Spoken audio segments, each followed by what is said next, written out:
This episode of the Troxel Podcast is made possible with support from ArchIT.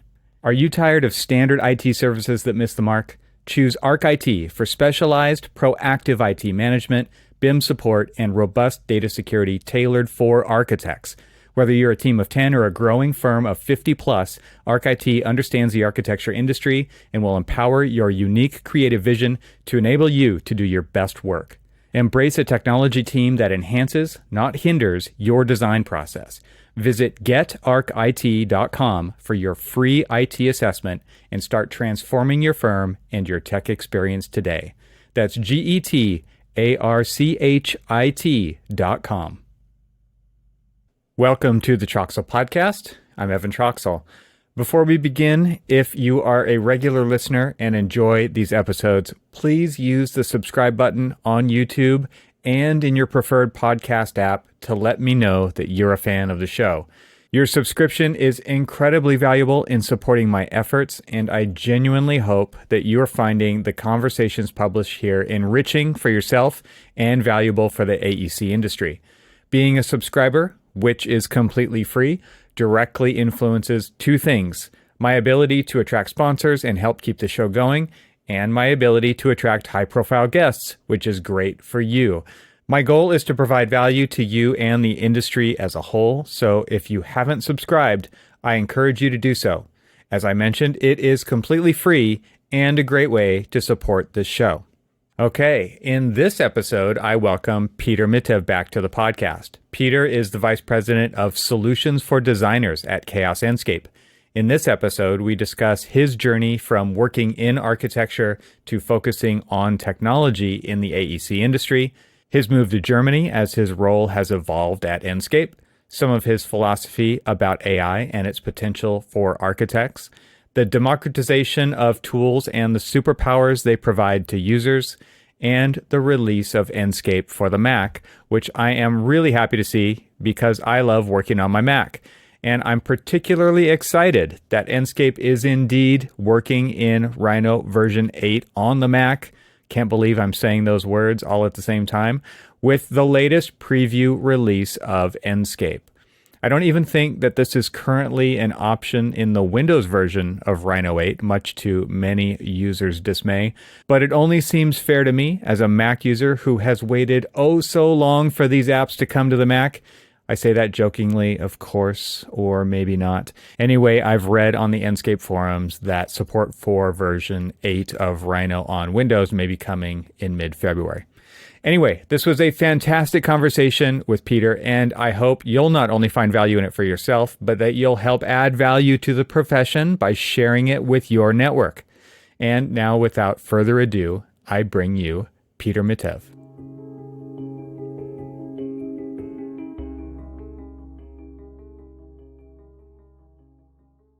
Peter, welcome to the podcast. Great to have you.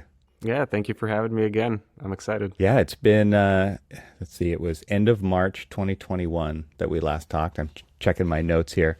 So it's been a couple of years almost. I mean, a lot has happened. And I was looking back through the show notes for that episode and just to remind myself about what we talked about. And then we've seen each other in person a couple times since then at various trade shows.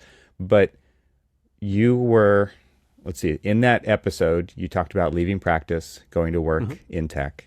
You were going to move overseas, and Enscape 3.0 had just come out, right? So exciting times those were. That was the state of Peter's union back then. So what's happened? Catch us up over the last couple of years. Yeah, sure thing. I mean, it feels like just yesterday we had that conversation, but it's crazy to hear that date come out of your mouth because it really was that long ago. Yep. So what's the state of the union today? Well, Enscape 4.0 is about to come out, which is another really, really big milestone for us. It's something that we've been working towards for a long time. It's exciting that we get to bring our product to a lot of people that, I mean, before just haven't had a chance to interact with it, namely the Mac users. So that's been really, really special. And on my side of things, I mean, I did complete the move to overseas. I actually live about 15 minutes from headquarters, just walking really. I don't even drive or need to ride a bike. So that's super exciting just to be able to interact with everybody super frequently. And of course, being here also allows me to fly to our other offices, Sofia, Copenhagen. So very exciting to be surrounded by a lot of really, really passionate and very cool people. Like that's really the best part of Chaos now that we're together. And I don't know, I'm looking forward to a lot more of that. So the Chaos acquisition merger happened since we've talked last as well, officially on the podcast. And it seems like a really nice compliment. And maybe you could talk a little bit about that just to set up why did that happen? Catch us up on that part of the story as well. Yeah, sure thing. So it was a merger between Chaos and Enscape. And like you said, completely complementary, not just from a product perspective, but I think also from a people perspective. I mean, historically, people have always kind of asked me before the merger, like, what are you going to do about V-Ray or Corona? And my answer was maybe not the one they wanted to hear, but my answer was always like, I'm not even competing with those people. We're doing completely different things, which is perfectly fine. And we are, they've historically always focused on super high quality, things that are ready to be put into an Avengers movie or a Star Wars movie, Game of Thrones, right? Just the absolute bleeding edge of graphics and technology, which is awesome. But it's for some people it's not accessible just because it requires such a huge body of knowledge to use. Whereas our priority at Enscape has always been to actually serve the other side of the industry, is the people that don't have time to learn this immense body of knowledge, whether it's an architect, interior designer, or landscape designer, doesn't matter. But people whose day-to-day job is building buildings or parks or infrastructure. So yeah, it's been completely complementary from that side of things. There's very little conflict or overlap, whatever you want to call it, between the different products. And honestly, the only other exciting part that I want to highlight is the people, because we work on different things, but we're all very motivated and everybody's super positive and they're thinking about the right things. We don't get distracted by some of these other kind of little niggling problems that I think plague bigger organizations. So it's been awesome. And we've got a lot to figure out still. Don't get me wrong. This is never an easy process, but I think it's one absolutely worth doing. And I'm super glad we did it. It seems like there are the kinds of mergers and acquisitions where we've seen this play out in AEC tech plenty of times, with a big company buying a small company and just making it go away. Right. Yeah. And then there's what we're seeing here, which is like, no, pump money into that product line so that it can grow and meet more users where they are.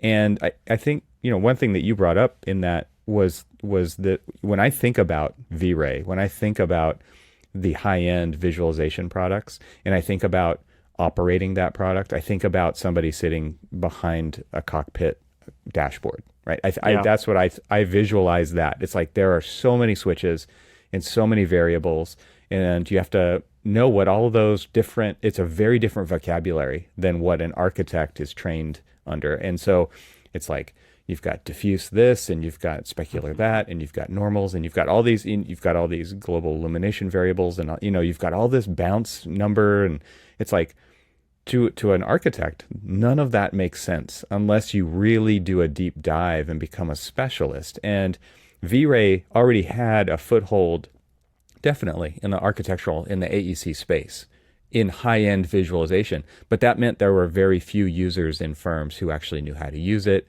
A lot of times they came from a visual effects background and were now moving into architecture, and vice versa. I've also seen people who are working in visualization at firms go on to work at high-end visualization houses that take that even farther, right? Like Jason Addy at Neoscape has been on the podcast before, and a couple of the other Neoscape guys too, where they're doing super high-end stuff where it's like they're doing that to win work at the highest level. They're helping firms win work at the highest level. And then there's firms who have that one or two visualization specialist, if they're lucky to have that position.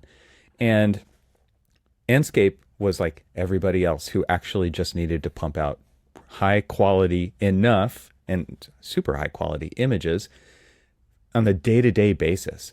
And I think one thing that, Roderick Bates has been on the show before, you've been on the show before, and I know this topic has come up with other people as well, which is now we're using the tools as a design aid. We're using it to make decisions along the way. Now it's not the end of the process, which it used to be. Anytime it was V-Ray, it was the end of the process, right? It was because it had to be. It was so technical. And now we're using it way earlier along the path of design to help make decisions along the way, because we've also seen the shift to basically renderings are free now, right? It's like with BIM, drawings became quote unquote free because we built the model, we automatically got the sections, we got the plans, we got the RCPs, all those things.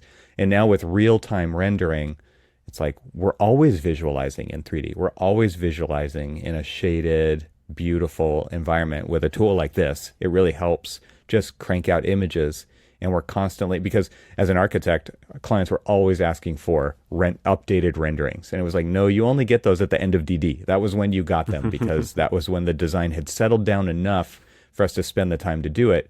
And now we always wanted to give them more renderings. We would have, as a designer, I want my building to always be evolving. I want the imagery of that. And I couldn't even provide that to myself, let alone to them, right? So now it's free. And so the landscape has really shifted over the last, 5 or plus years. But man, what a difference. It's so that merger really does make sense. And for Enscape to grow in the way that it's grown and provide the tools to designers that it does, it's just been one of those things that's been really fun to watch, because people really enjoy using that tool. It's not a tool that they feel like they tolerate and they have to put up with using. Like, they really enjoy using it. They want to spend their time there. And because of that, they're plugging it in earlier and earlier and earlier and using it to make design decisions along the way. I'm curious what you think about all that. I think that's really, really spot on. And honestly, when I talk about Enscape, whether it's internally or externally, the positioning that we always aim for is that it's exactly that. It's a design tool. I mean, of course, if you want to use that to generate some renderings for a presentation, we're not here to stop you doing that. But when we think about what we call a product strategy or product principles, when we basically build the foundation that allows us to decide and prioritize on features, at the heart of it is being a design tool and helping people reach a decision, and the quote that people have heard me parrot around the office like a broken record is that Enscape is supposed to enable design decisions, not design artifacts, right? And design artifact meaning a pretty picture, a pretty video. Again, it's not to say that you can't and shouldn't do that. Absolutely.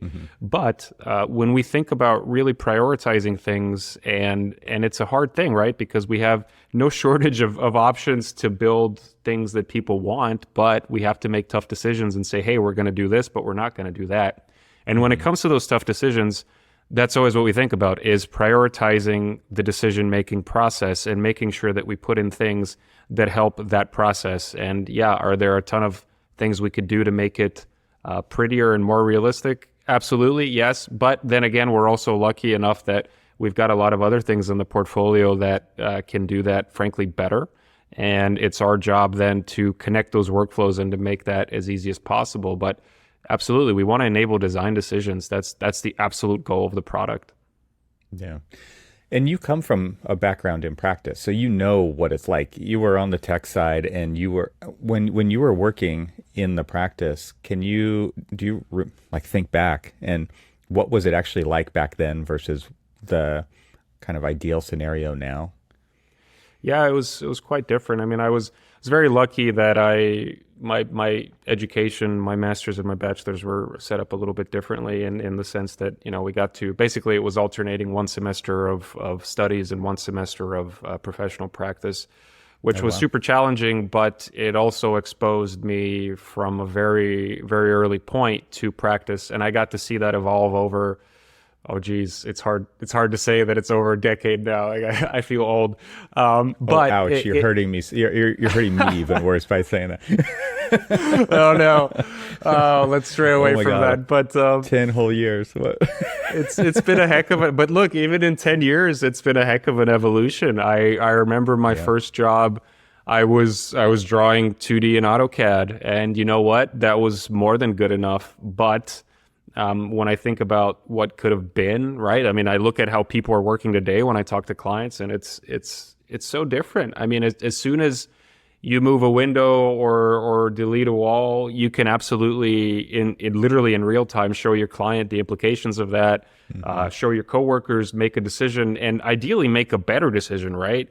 And again, I contrast to that first job where I was just living in AutoCAD, and I had no idea what it meant if you delete, a set of lines that comprise a window. What does it mean to the actual space, the quality, the experience, right? The natural light. There's so many criteria that you can try and interrogate in your head. And if you're a really good and experienced architect, maybe you're successful. But me, I was a complete beginner and a junior back then. I was still learning. That was way beyond my computational means of my head to analyze that and to make the best decision possible. So it's come a long way, and it's exciting. And it's exciting when I hear people that actually use the tool talk about it too, because it's always one thing when we plan in-house, but then to hear real stories about real projects that really live that, it's super inspiring, honestly, and it helps us know whether we're on the right track or not. This episode is made possible with support from Chaos Enscape. Enscape is a plugin software that simplifies real-time visualization for us in the architecture, engineering, and construction industry. Whether your go-to design application is Revit, SketchUp, Rhino, ArchiCAD, or Vectorworks, Enscape lets you instantly create high-quality renderings by syncing data from your 3D model without additional import or export needed. Easily navigate every aspect of your design in real time and identify and resolve any issues you come across quickly. Plus, you can immerse your clients in VR to provide a tangible sense of the project.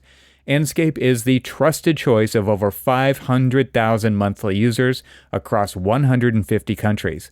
They are soon launching something special that will make your 3D workflow the best 3D workflow for a special price. In the meantime, you can experience it for yourself for free at chaos-enscape.com/trial-14 or simply by Googling Try Enscape. Thanks to Chaos Enscape for their support of this episode. And now let's get back to the conversation. So I'm thinking as you're speaking about deleting walls or what do the lines mean? I mean, that's been a big shift, I think, when you think about people who operate BIM. Like we had CAD operators, now we have BIM operators.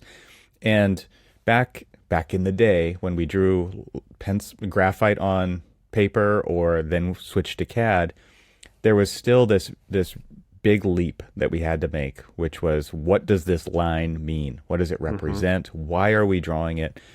I think that gap has shortened quite a bit in moving into 3D modeling as a basis of the design, and then we derive all of the elevations and the plans and the sections from that because we can look at it in 3D and understand it. But I would love it if you could explain, let's do a mini word-based workshop right here. We're not showing anything, but I would love it if you could explain kind of what a design process could be like when you incorporate real-time rendering into that. And I'm just kind of thinking of moving walls around while having this synced 3D rendered window up and actually, moving the sun around while it's happening and understanding what's going on with the light in that room. Maybe you can just paint a picture for somebody. Yeah, I think I certainly can. And what I'll say is that I think it also looks a little bit different based on the phase of design that you're on. So, in the earliest stages, we're thinking here pre-design or schematic design. I think the real power is that it lets you move very quickly. I mean, those are the shortest and the cheapest phases, right? So it means that we typically don't have a lot of time to spend there, which is unfortunate because a lot of the big moves and the big decisions also kind of get made there. I mean, the form, the massing that you build at that stage is 9 times out of 10 what ends up being the final thing, or at least close enough. So in those stages, I think it allows you to very quickly test a lot of different options because you can basically be playing around and just periodically take a screenshot. At the end, you can show all that to your coworkers or your client. And you've evaluated a lot more options. And like you said, you also have a lot of different data points available to you, right? You could play with the sun. You can play with the natural surroundings. You can interrogate this design from a lot of different perspectives that before would have taken so much time. I mean, imagine doing sun studies without real-time rendering or some kind of graphical computational means. It's just not something you can do for a lot of options. And then I think as you move and add more detail, or again talking, design development, construction documents, then I think it also allows you to think more critically about the layers of specificity that you're putting on a project. If it's a flooring material, wall material, whatever it might be, glazing. Again, I think it lets you have a much more accurate picture of what that thing's going to look like when it's actually put up on site. Because I remember when I was working at Kieran Timberlake in Philadelphia, we used to do a lot of physical mock-ups in order to have that sureness and that security that this thing is going to look like the way we intend it to when it's built, right? And that's a great process. Don't get me wrong. I'm not bashing the process, but it's also very expensive and time-consuming, which makes it prohibitive for a lot of projects, and that's unfortunate. Where with real-time rendering, okay, you're not going to be 100% photoreal, but you're going to be close enough that you can have a lot more certainty when you go in front of a client or an engineer or whoever it might be in terms of a stakeholder and say, hey, this is what it's going to look like when we actually spend money on real materials and physical labor to install this thing. So I don't know, for me, it's changed the workflow completely. If people do use it as a design tool, which more and more are, it gives you a lot more power, I think, as the designer and the master builder of the project. Gives you a lot more confidence as well. There's a couple of different things that I want to just zero in on here. And one of those things is, you can move around your project and you can look at sun angles and the things that you would typically do even with traditional rendering being, 3D rendering. Where it's like, move the camera around, change the angle, change the field of view, move the sun, get the shadows where you want them, even if it's not the right side of the building.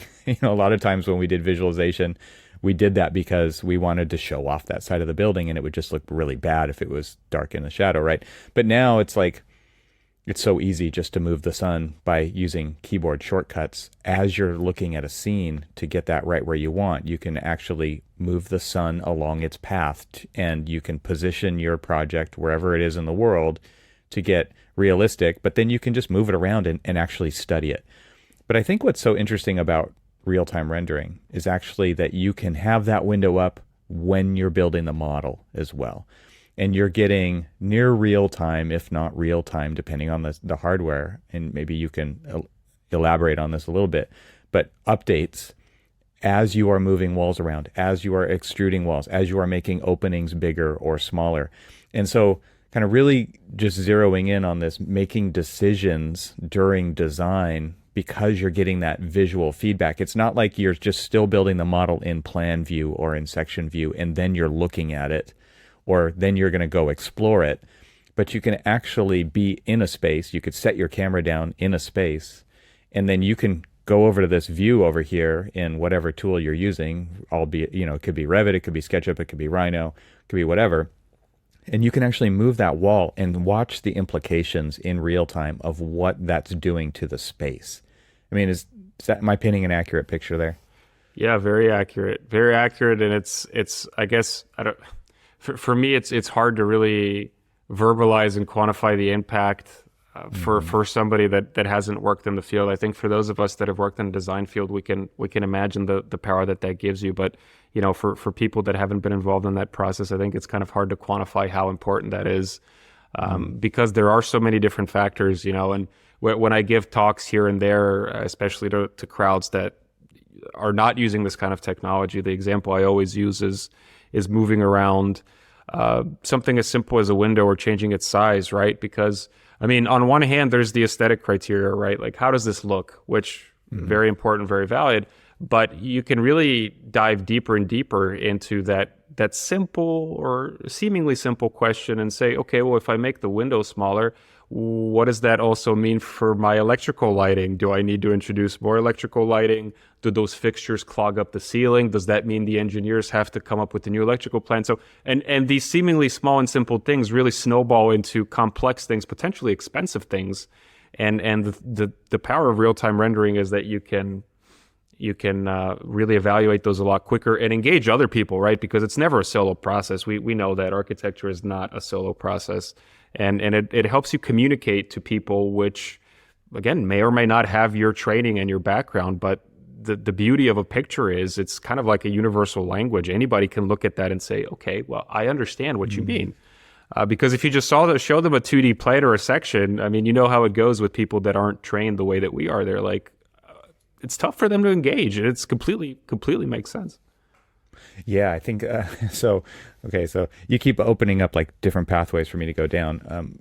I'll just tell a quick little story before I get to the other point, because I do want to talk about the client's reaction or the potential in the process right there, and which I've also talked about, I think, with Roderick Bates on the podcast before. But before we get there, I was teaching a course at Cal Poly on emerging technology, and this week's curriculum was about real-time rendering. And we had talked about Enscape because I had some visualization pros come in and show what you can do with VR, what you can do with rendering. And it was kind of the state of the art of where things were headed. And I think at that time, the students were all, this is maybe 2017, 2018, everybody was very much embedded in whatever their professors knew, right? And so their professors knew Rhino and V-Ray. That's what they were saying. You all should be using this. Imagine telling a student you need to learn V-Ray in the last 2 weeks of the course, right? It would just be like the renderings would probably look bad, and it would just be completely overwhelming on top of an already overwhelming task to just finish your design by the end of the quarter at that point. Right, so I introduced real-time rendering to them, and it was Enscape at that point as well. And so I don't know what version it was. It was probably in the 2s or whatever. But it was like, this was one of those things where it was literally weeks away from the end of the course, and I had students come up at the end and they say, I learned Enscape, and just to give people an idea, if they're not using this technology, what it's like to actually pick up a new tool, because oftentimes that can feel overwhelming. That can feel like what those students felt when their teachers told them, their professors said, use V-Ray. It would just be like, what? No, right? We're not doing that. Or I only know this way, which was another tool that I've used, and I know how difficult that and time consuming that is. If you could just maybe, before we jump into the other part about clients, talk about what is the learning curve for a tool like this. So, because my students picked it up in literally a couple of weeks, and they were doing their final presentations in it. Yeah. No, that's great to hear. I mean, we like to, one of our product principles, again, and one of our product philosophies is to try and flatten that learning curve as much as possible. I mean, and it all kind of starts with the first experience, right? The first point of contact. So one thing that we really try to prioritize is the experience when you first hit that render button, because right out of the box, it should look good enough. We shouldn't expect people to invest a lot of time and energy. And out of the box, I think if today, anybody listening, if you just download the software, download a free trial version and just click render, I think you would be more than pleasantly surprised about how good it looks. And, you know, it sounds simple enough, but it's actually quite complex. And our engineers work with our customer support folks closely, and they spend a lot of time on this to fine tune those settings that are most likely to work out of the box, because every project's different, and we've learned that the hard way, right? But it's important to make sure that out of the box it's gonna meet your needs. And of course, if you want to invest more time in and get better and better results, you absolutely can, and we encourage that. We've got a lot of learning resources. But the learning curve should be, I mean, ideally non-existent, because again, you and I that have been in professional practice, we know that there's enough things going on in your day and your week and your month that most of us don't have the luxury of time or resources to invest in learning something completely new. So this kind of has to be, it almost has to come for free with the work that we're already getting paid to do, because at least in the United States, where most of my professional practice is, you get paid for drawings. You don't get paid for renderings. You need to do them to facilitate the process of getting the drawings. But realistically, an architect gets paid for drawings. And, with a couple of firms that I've worked at, we've done this profitability analysis in terms of measuring billings and kind of doing a correlation with what people are spending their time on. And guess what? Big surprise. When people spend more time in the tools that actually generate drawings, the projects and the firms are more profitable. The more time they spend in things like PowerPoint or Photoshop, the margins are smaller, and it has broad implications, not just for the bottom line of the business owner, but also for the well-being of the people that work there and the projects that they work on. This episode is made possible with support from AVAIL. In a world where precision meets creativity, where every line drawn holds the power to innovate, people like you are shaping the future. But let's face it, in the realm of design, the unknown is your least favorite companion. You've been stranded on the island of inefficient software, lost in the fog of endless searching for the right content. It's time to embark on a new journey, a journey to clarity, efficiency, and design excellence. It's time to get off that island and away from the unknown. Introducing AVAIL, the beacon in your design odyssey. Say goodbye to the daunting 10 to 20 minutes wasted per search, the costly interruptions in your creative flow. With AVAIL, your team will zip through content discovery, focusing more on designing and less on searching. Imagine a world where you can stop constantly fighting the costly fires caused by pulling content from past projects, building from scratch, or relying on personal libraries. AVAIL isn't just a tool, it's a revolution for AECO firms. Organize, manage, and navigate your project information with a leader that's proven in reliability, relatability, and success. Join the ranks of the top AECO firms who've already chosen AVAIL. In just 30 days, you could deploy AVAIL and witness a dramatic reduction in costly design errors. Whether it's your first CMS or you're considering a switch, there's someone you should meet. Will Rouse, your guide to all things AVAIL. Schedule an appointment and explore AVAIL's capabilities, onboarding programs, and professional services. Don't let your designs be clouded by inefficiency. Clear skies are just a click away. Go to getavail.com/stranded and book a meeting with Will to start your AVAIL journey today. AVAIL, where your best design is just a search away. My thanks to AVAIL for supporting this episode of the Troxel Podcast. And now, let's get back to the conversation. Yeah, I remember I've used a lot of rendering tools over the years and kind of dating myself, right? It was like first 3D Studio in DOS, and it was like FormZ, Render Zone, Electric Image, Cinema 4D, V-Ray, Maxwell Render. Never once when you fired up that rendering engine did it look good immediately. Yeah. Never once. And the difference between an amateur and a pro was that. You knew if you got a good-looking image right when you fired it up, a pro was behind the wheel. Either they had done all of the work over probably months, if not years, to set up a template for that file so that as soon as you hit the first render, it looked decent, right? But man, what a difference. And so I think like there's value in that. There's that, just the speed in which you can spin up this kind of a value add to your practice is basically non-existent. Like there's no time frame in which like, you just hit render and boom, it looks decent. It looks good enough. It's something that you would not be embarrassed to put in front of a client. And it's just amazing to watch that transformation happen over the last decade in visualization and bring those tools to mere mortals. And I'm pointing at myself, like any architect who needs to show what's going on in the project while it's still being figured out in the computer, it's kind of a godsend to people like us who are just like, no, I don't want to learn how to fly the jet. I just don't. Right. I don't have time to learn how to fly the jet. So I just want to push this button, and there is value in that, and it costs money. Like that. It's not free, and it shouldn't be free. I know Enscape's prices have gone up over the years, and it's gotten more complicated. But the value, and so maybe you can just speak to this. Like, how do you guys talk about the value? I think we've probably already covered a lot of it. Is there anything else that you really point at and say, like, what's that worth? because Yeah. I think architects are cheap. And I've said that on this podcast before. Architects are cheap. They don't want to pay for more tools, right? And so a lot of times they're going to try to bundle these all into one application. So whether that's SketchUp with just its free, shaded views, or Revit with its free shaded views, or Rhino, which has kind of upped the game with the latest version by building in the cycles renderer. It's a way better than it used to be, but it's still more flying the jet than not.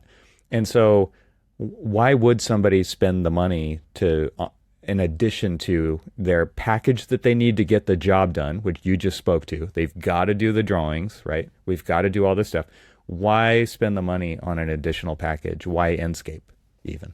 Yeah, no, it's a really good question, and honestly, it's a very responsible question that I think every owner of a professional practice should ask themselves, because again, from experience, the margins at an architecture practice are not high. The fees are, I mean, no, I agree with you. I think architects have been unfortunately underpricing themselves for a long time, but that's, that could be a whole nother 2-hour discussion. I think the reason why somebody should invest in something higher quality is honestly just, I think, directly proportional to how they see their standard of care for their clients, and when I was in practice, I wanted to give my clients the best that I could, right? The best within my skill set, within my abilities, whatever, because we're not doing this just for the clients, right? I mean, we're building permanent things on the face of the planet that we all inhabit, and it's worth it that these spaces are good. I mean, I forget exactly what the number is, but we spend as humans something like 97.8% of our time indoors. Jeez, that's rather significant, right? So, I mean, me as an architect, I would rather think that we want to make the best spaces that we can, if not just for us, for future generations, because these are going to be on the planet for a very long time. So why should somebody spend the time and the resources on a good design tool is simply to make better design and to make better design decisions, because I think with more information and being able to generate that information a lot quicker and more effectively, then that leads to better design. So for me, that's really the main thing is as architects, we all want to make better buildings, and these tools help us do that. You can also look at it from a kind of a little bit of a colder or a detached point of view, which is simply to look at the business case. I mean, the time that you would spend to create something compelling for a client or for a presentation is not insignificant if you're not using some kind of solution, whether it's real time or not. But I mean, and billable hours are I mean, they are the way that you measure an architect's business and value proposition. So it's a very, how do I say, easy is maybe the best word. It's a very easy way to introduce efficiency in your business from the perspective of a business owner. And I know it's only an economic perspective, but it's not insignificant, because dollars and cents translate to hours and minutes that could be invested in other things, in catching things that might lead to a RFI in the field or a change order or something. And for me, these are the things that architects should be spending their time on, because that's where our experience in education makes us valuable. It's not in making PowerPoint presentations. Yeah, I think a lot of times firms hire interns or emerging professionals, and they'll do the visualization because they speak computer language. I say that in a very dumb way, but it's like they're the tech people, right? They're the ones who can prepare the images, and they will then the seniors will art direct, right? And they'll stand over the shoulder and say, no, a little bit to the left, no, a little bit to the right, move the sun, move. And so I think that, so there's that kind of mentality, but I think now the tools have gotten so good and so easy to use if you have the appropriate hardware to run it on, to take away the pain of running it on an underpowered machine, that anybody, like literally anybody, can do this. And I think that is one of the big shifts that we've seen in the evolution of bringing real-time rendering to the masses in a much, much bigger scale way, which I assume could only happen with the Enscape merger, with the Chaos merger, because that is what's really, okay, number one, these products are already out there. They know how to get a product into AEC at scale. They have the resources for a team to build better tools. And maybe you can just speak to that a little bit and tell me if my inclination is true there, because it seems to me like because they're complementary, because there's name recognition out there, there's already trust and relationships in the field when it comes to tool providers for visualization with a group like Chaos to bring that, Enscape along under that umbrella and really help get it out there. Has that been significant for Enscape to get into the market in a much better way? I think there's definitely a lot of things that we've been able to share with one another, and we can look at this in a lot of different ways. I mean, there's of course the opportunity to share technology, right? Which is maybe kind of the low-hanging fruit. I'll give you a very direct example. We have these procedural clouds in Enscape, which are, well, they're procedural, right? So they're generated through an algorithm. You don't need to use images or HDRs basically to create the scene. And guess what? It turns out that's actually quite exciting for film studios, aka clients of VRA Advantage, because now they don't have to spend all this time when they shoot a scene and then kind of be painting, in quotes, the shadows that match these clouds on the actual characters in the scene, because the procedurally generated clouds basically allow you to pull that data and dynamically, computationally apply these shadows to the characters in the scene. So that's I think an example of an exchange in the other way. There's been many examples in our direction as well, not just from a technology standpoint, but from a client standpoint as well.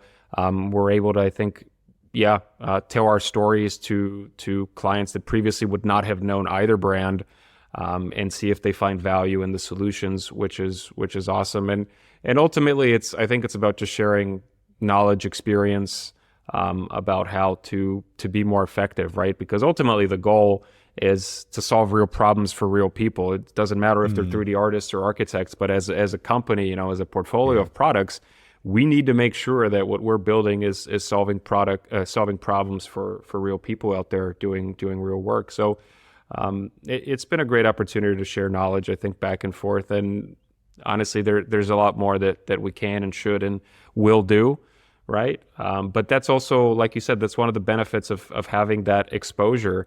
And, along the way, we also acquired a couple of other companies, Celindo, Axes. Those bring in a wealth of knowledge from totally different industries. I mean, Celindo's got the e-commerce and furniture side of the business very well under comprehension. Axes is, they really know kind of the animation system, the state-of-the-art scanning technology for people. And again, completely different clients, completely different use cases a lot of the times. And when we're all together under one entity, we can share that knowledge and experience a lot more, and we can work towards a common goal and be faster and more effective at it rather than, trying to pursue the same things alone, basically. Yeah, let's talk about your audience, because for the longest time, Enscape was not available to a segment of that audience. I don't know how big that audience was, but the Macintosh is near and dear to me. I am a tried and true Mac user, and so for the longest time, Enscape was not available to me, but now it is. So this is another thing that's happened since the last time that we've talked, and I know it has not been the easiest road for you to travel. But I know that this has been something that you've been working really hard on. And so maybe let's just get into that part of the conversation. You can kick us off with what that journey has been like since you originally decided to bring Enscape to Mac users, and why you would even go there. Yeah, that's it's a heck of a story. I'll tell you that. Maybe I'll start with the why. I mean, why do we want to do it?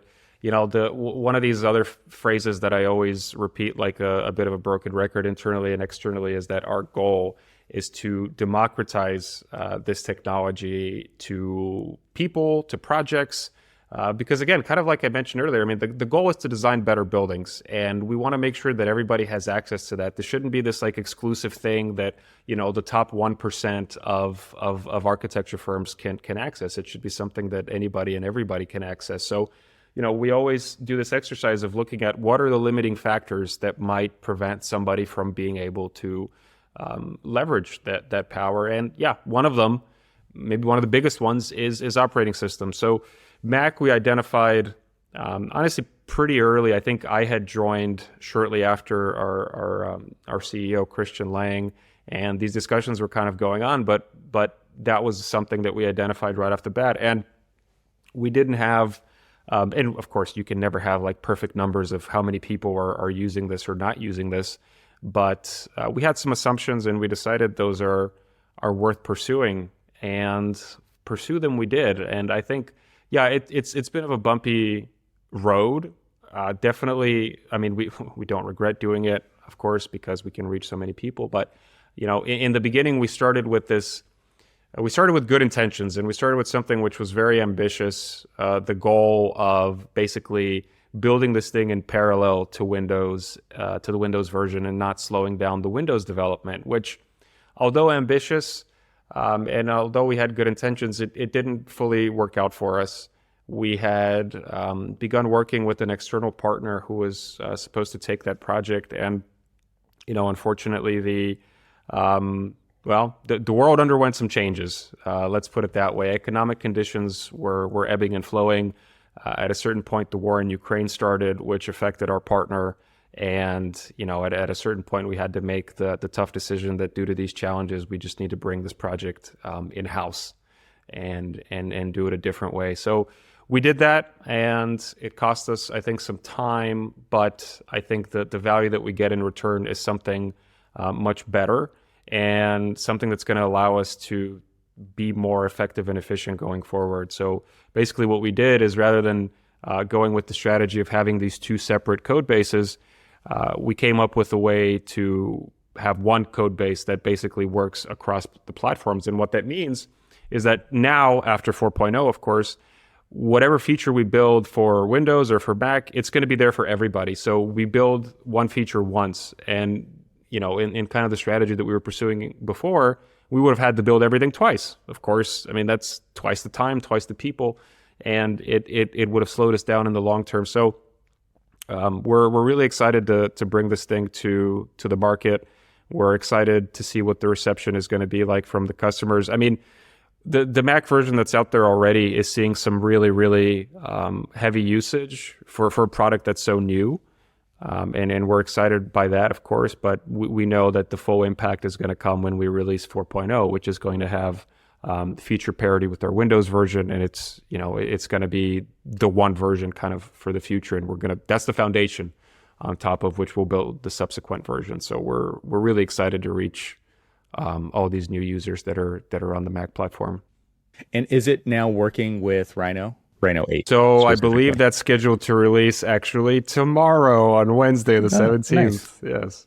Well, maybe that's something we could talk about then too, is so Enscape is a plug-in renderer for several different packages, right? And so it works on Windows, it works in Revit and Rhino and SketchUp. Am I missing anything there? Are those the main players? Revit, Rhino, SketchUp, Vectorworks, and ArchIT, which are a bit more popular here on this side of the ocean, but yeah. And with small firm architects in the US, I imagine a lot of people who want to get into BIM don't want to get into full expensive BIM.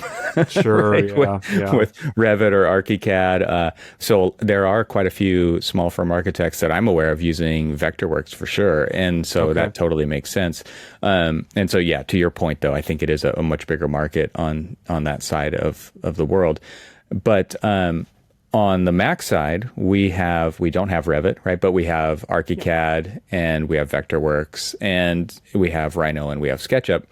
And so maybe talk about how that works and what it's like to actually use that. So you buy Enscape as a plugin renderer, and then it just automatically installs plugins for whatever host packages you already have on your machine. That's exactly it, right? So with one Enscape license, you get access to both operating systems, Mac and Windows. and you also get access to all of the CAD plugins that we currently support. So Nice. we try to make it as easy as possible, and not create this confusing process where people have to basically do research and figure out, okay, what do I buy, what do I not buy, what do I need, what do I not need. So you buy once and it works everywhere. That's the goal. And yes, like you said, the only thing that's been missing so far is the Rhino support on Mac. But with our preview release tomorrow on the 17th, that should be out there. And yes, there will be a subsequent kind of a full release. But as you know, and some of your listeners already know, we regularly upload preview releases, which kind of give a sneak peek and early access to some of the features that we're working on. Nice. So by the time people hear this episode, that date will have passed for sure. So when you say the 17th, you're talking about January 17th. Yes. So Rhino 8 support. So Rhino previously worked, Rhino 7 and Enscape worked well together on Windows. There was no Rhino support on the Mac for Enscape yet. Yeah. And so with version 8 of Rhino coming out, where McNeil's going through a similar thing as what you talked about, right? Which was assimilating the code base so that when a feature comes out on Windows, it also comes out on Mac at the same time. There's a lot of companies going through this. And has that really been predicated on the release of Apple Silicon? Is that really where this is coming from? Because Apple kind of basically forced everybody to move in a different direction when it came to graphics, right? With the Metal APIs instead of OpenGL. I know that there's been a lot of consternation about that as well, but it also was an opportunity to say, like, okay, this is a modern graphics system that we can now actually bet on, right? Because I think that was something that was always a question mark when it came to developing tools for the Mac, not just architectural tools, right? But graphics intensive tools on the Mac was like, how long is OpenGL going to last on the Mac? Because they're not showing a lot of love for it. And that changed a while ago, right? Where they completely stopped their love for OpenGL and moved into this new direction. Was that a big impetus to actually go, or was it just like, okay, green light, we need to move in this direction now because they're serious about it?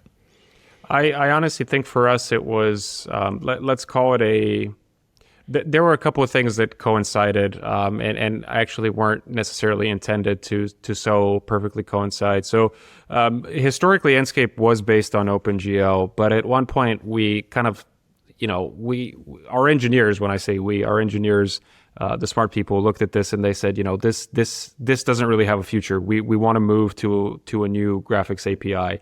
And what they did was they chose Vulkan, which conveniently allows us to run on Mac as well. And how do I say it? It doesn't mean we have to write native Metal code. Luckily, it uses a framework, and I'm blanking on the name right now, unfortunately. But basically, it allows the software to work on Mac as well. Not native Metal, but good enough. When we did our performance tests, it was about what we expected. Initially, we kind of had a little bit of concern that maybe through this added step that we would degrade performance a little bit, but it was what we expected. It was in line with what Apple put out as expectations when we're comparing M chips to NVIDIA GPUs. So that aligned nicely for us. And the last thing that aligned nicely for us was, and this was actually kind of our big bottleneck, was actually the UI framework, right? Because historically, as a Windows-only product, Enscape was built with WPF, Windows Presentation Forms, and the Windows being the key word there. That only works on Windows. And the first time we looked at this project, there wasn't anything that we saw as fully fit and ready to work as a cross-platform UI, right? And after that kind of delay happened with working with external partners and these economic conditions, there were other things out there that we could use. And what we're using now is a framework called Avalonia, which allows us to have a cross-platform UI. And so these things kind of came together nicely, not originally planned. Like the Vulkan decision wasn't solely because we want to get on Mac. It was simply we got to get rid of technical debt kind of decision. Yeah, interesting. And so how long has that process been for you guys? How painfully long has that process been for you It's guys? been very long. I mean, I think we started the discussions when I first joined the company, which Yeah. was around September, October of 2020. I forget exactly when we kicked off the project, but I mean, I've been with the company roughly around 3 years, so it's been roughly around that much, right? Again, longer than we intended, absolutely, but I think that the solution that we're going to get out of it is going to be a better version than what we envisioned 3 years ago. Cool. And for Yeah. me, the quality is the more important thing. This episode is made possible with support from Confluence. Picture this: October 2019, Lexington, Kentucky, the birthplace of Confluence, a place where tech leaders, AEC product developers, and practitioners came together for 3 transformative days. It was more than a conference. It was a confluence of ideas, discussions, and unforgettable social experiences. Since then, over 200 attendees have experienced the magic of Confluence. I've had the privilege of being part of 3 of these remarkable gatherings, 2 in Kentucky and 1 in Orange County, each one a melting pot of learning, collaboration, and camaraderie around a topic shaping our industry. And now we're thrilled to announce the next regional Confluence event in April 2024 in the vibrant heart of New York City. This time, we dive deep into the realms of AI and machine learning, unraveling their mysteries and potentials in our industry. Are you interested in being part of this exciting journey? To continue the conversation, to shape the future? Visit the link in the show notes for more details. Confluence, where ideas flow, connections form, and the future of AEC technology is shaped, one conversation at a time. My thanks to Confluence for supporting this episode of the Troxel Podcast. And now, let's get back to the conversation. Yeah, that's great. Okay, so let's talk about you. And I want to talk about this 3 years and the shift that, the decision that you made, all of the regrets that you now have. I can clearly see it on your face. Tell me about that for you. Like, what was that like? So you said you have a master's and a bachelor's in architecture, and you were working in a large firm, and you were on the technology side. I don't know how, if you got into the practice side at all. I mean, fill us in on those details. But then making the decision to move out of the profession into a more peripheral technology provider side of the profession, still related to AEC for sure. But, I make the distinction of working in the profession to working on the profession. The things that you're working on, the tools that you're trying to bring to make AEC better, to help firms succeed at their goals, I think is a valuable decision that a lot of architects not only have made, but should continue to make, because when we're working in firms, it's so isolated. It's so much just about that one firm. There's a lot of protection. There's a lot of barriers around what's going on in that firm, and there's not a lot of sharing, although I do see trends in the other direction. I see more sharing happening now than ever before. But talk about what that's been like for you, because I wonder, I know that there's people who have made that decision and they like to hear how other people have done it, but there's people considering making that decision too. Yeah. And so what's your experience been like? Yeah, well, it's been definitely a lengthy experience, but I'll try and be brief but informative. I think when I was done with my graduate degree, I was very lucky to get a position offered at Kieran Timberlake, which has always been kind of one of my shining stars, my idols, my heroes in the profession, right? So it was like this very special moment that I had a chance to work there.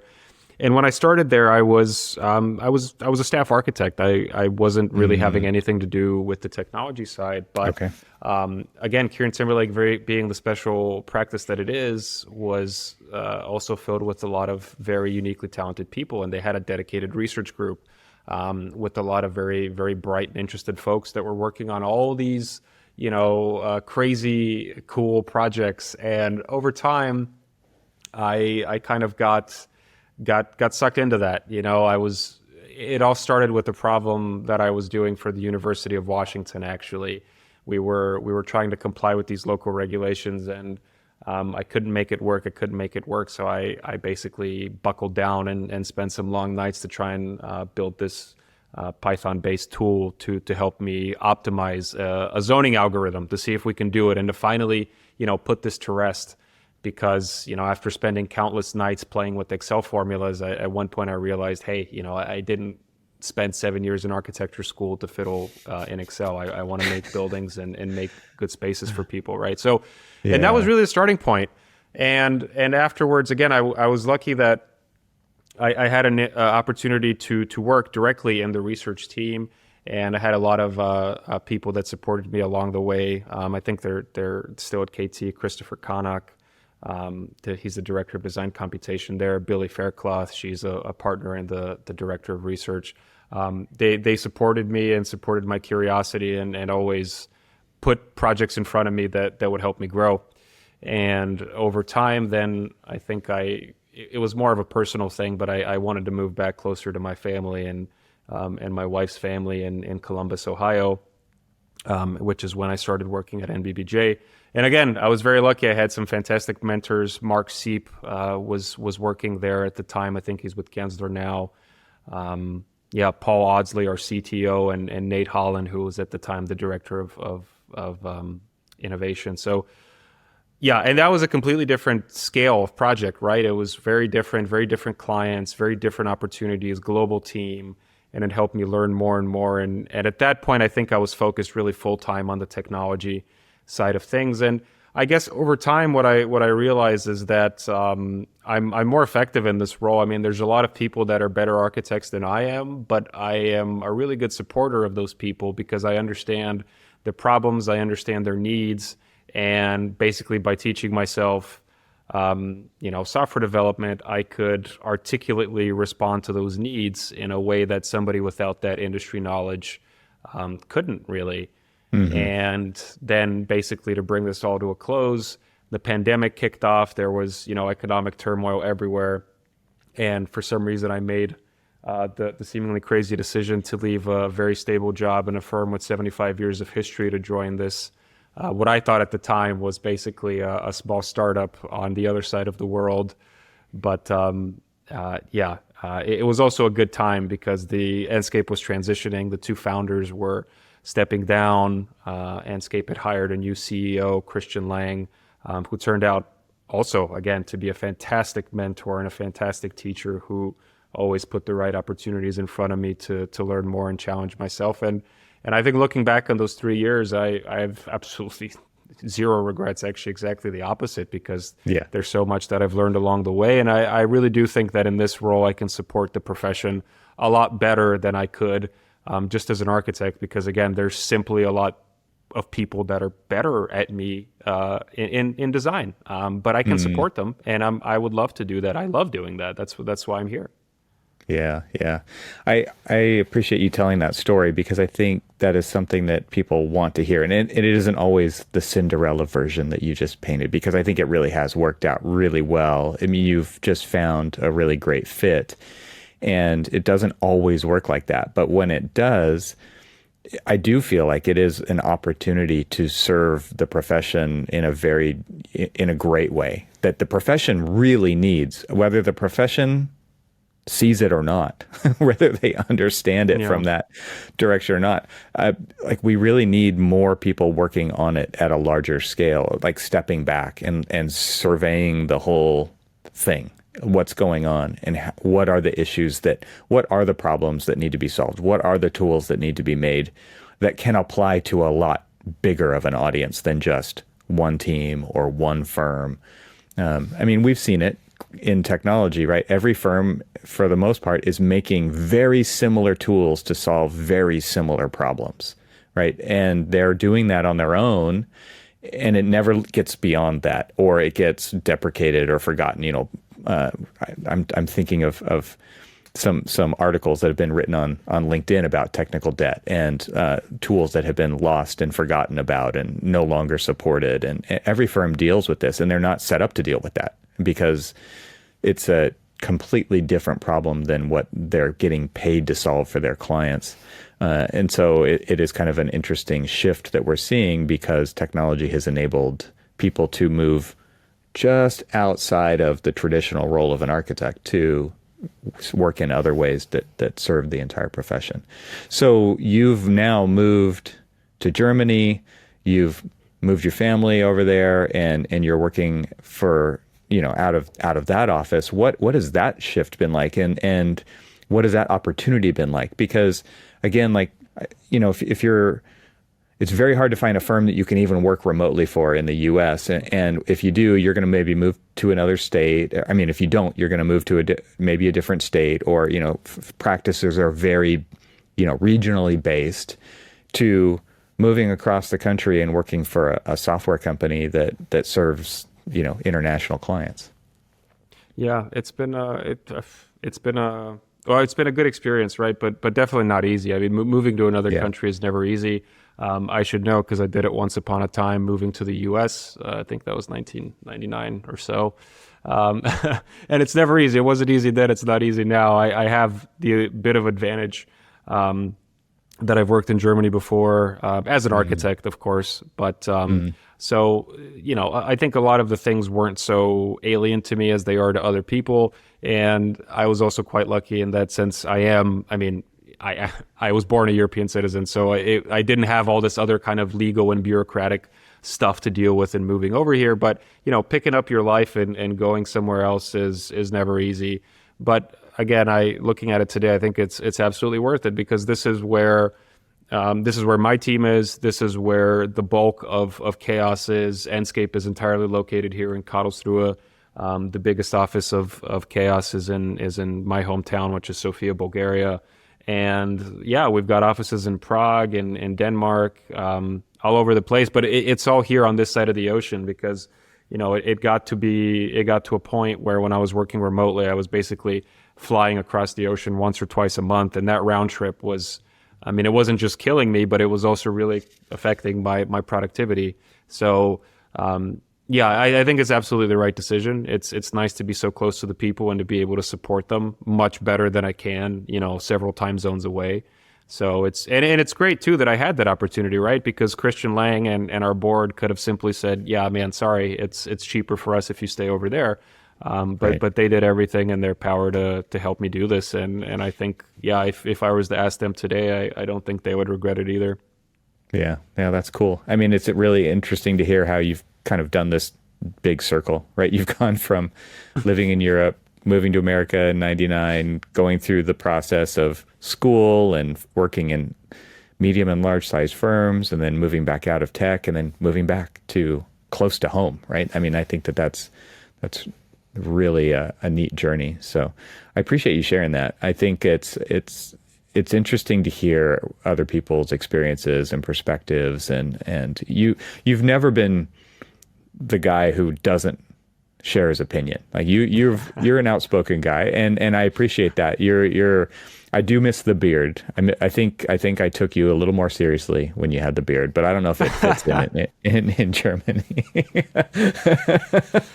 I gotta blend in a little bit. Come on, I gotta blend in.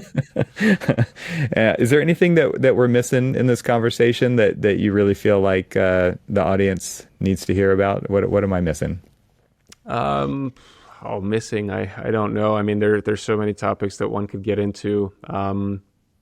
I think we had a lot of interesting points in kind of the span of time between their last conversation and now, looking ahead to the next version of Enscape, kind of what's next for us as a portfolio. We talked about the product positioning, which I think is very, very important and something we're going to continue focusing on, especially now that we're part of a bigger group. I don't know. I can't think of anything that's really burning and could really add a lot. Well, we're definitely steering clear so far. I'm opening the crack of the door a little bit here about AI and visualization. Like, this has been everybody's watching this. Any kind of parting thoughts on that? Because this we could open the floodgates and go down the road of this, but I don't know if that's appropriate right now. But I am interested from your perspective. What's interesting to you about where visualization is heading, with a little bit of a twinkling of AI? Just it's looming all around us. Yeah, it's a hot topic, right? And I think everybody's talking about it with good reason. I think in the briefest of terms, what I can say from my perspective is I actually like to quote our chief product officer, Cam Starr, who's been a super great addition to our team. I think his 1 year anniversary is coming up now, so it Nice. feels like he just joined yesterday. But he's a great guy, and the sentence that he uses is when it comes to AI is that we don't want to replace the artist, we want to make a better paintbrush, and we've got a lot of exciting things that we're developing internally right now. Nothing's ready for a public showcase, but it's always with that perspective. It's like, I don't want to take the artist, and artist here is a metaphor, right? Architect, a designer, whatever. It's not about eliminating their power of creativity or taking agency away from them. It's about identifying these tasks that are difficult or time consuming or simply not worth the time of an architect, because kind of like I mentioned before, our biggest value, our experience, our training is in making buildings that are legally compliant, that are good for the people living in them, and that are beautiful as well, right? So when it comes to visualization workflow, there's no shortage of tasks we can identify that we could really speed up with something like AI. So that's really our philosophy for looking at this is maximize, retain creative agency for the people wielding these tools, but make these tools basically powerful enough to allow them to still express themselves, but maybe in a quicker or a more effective way. And as a company, I think that's the philosophy that we embody, and that's one that I personally agree with as well. I know there's a lot of other projects here and there across the broad tech industry that are kind of thinking in a different direction, and that's just not what we want to do. It's not a focus. I feel like Enscape did that. It gave what I would consider superpowers to people who have definitely lived through the transition of the old way of doing it to the new way of doing it. When a tool can do that, like it reinvigorates the user in a way that is kind of indescribable. It's like you actually feel like you have superpowers. And that's what humans are. They use tools for leverage to accomplish a task, right? And software is an absolutely incredible tool to be able to do that. And as architects, it is important to embrace tools that can give you superpowers, because everybody else is getting you're talking about democratizing tools for that. That means available to anyone and everyone it's table stakes. It becomes table stakes, right? These no longer are menu items that a client chooses to pay for. Like, they are part of the process now. As soon as it becomes like a decision-making tool along the way, and you really leverage it for that, and you realize the power of that, and it's like, no, this is just how we work now. This is no longer an add-on that comes at some point in the process.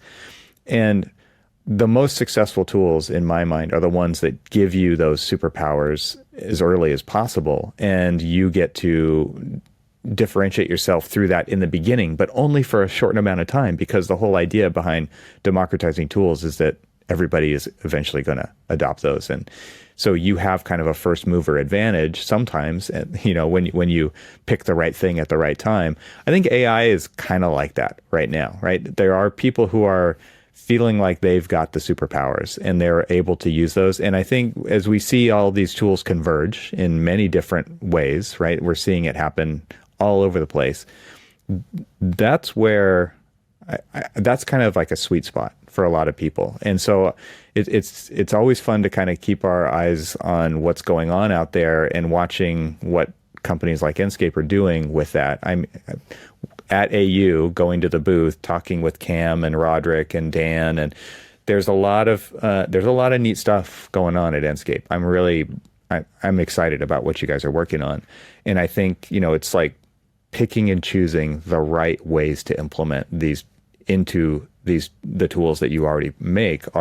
It's a really smart way to move forward. So I'm excited to see where this goes from the Enscape perspective, and I just appreciate you taking the time to hang out and tell that story today, tell your story a little bit more, and thank you for bringing Enscape to the Mac. I think I'm very excited about that as well.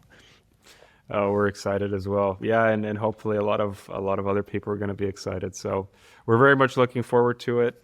Happening soon. sooner the better. Honestly, couldn't come soon enough. It's going to be a huge milestone for us internally as well. We'll be sure to celebrate in some way. But Yes. also thank you for the invite. It's always nice to be able to connect with the community that I was a little bit closer to before. But these days I'm a little bit outside of the circle, as it were. But I really appreciate the opportunity to share some stories with everybody that they may not get otherwise. All right. Well, hopefully we'll talk again, and it won't be 2 years away, and we'll be talking about what's new at Enscape. So thanks very much, Peter, for taking the time today. Appreciate it. Thank you. Thanks to our sponsors, and thanks to our members this week. Find out how you can become a member at trxl.co, and I'll talk to you again next week.